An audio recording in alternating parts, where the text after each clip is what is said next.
यार इसीलिए तो नवरात्रि हमारे साथ मनानी चाहिए। नाच गाना, रंग बिरंगे कपड़े और ढेर सारी मस्ती।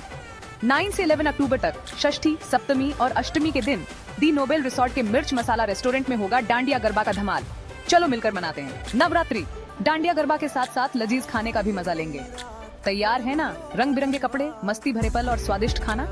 तो फिर देर किस बात की, दोस्तों और परिवार को साथ लेकर आ जाओ इस शानदार जश्न में। तारीखें याद रखना, 9 से 11 अक्टूबर तक।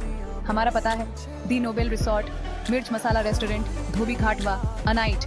जल्दी से बुकिंग करा लो और नवरात्रि को धमाकेदार बनाओ।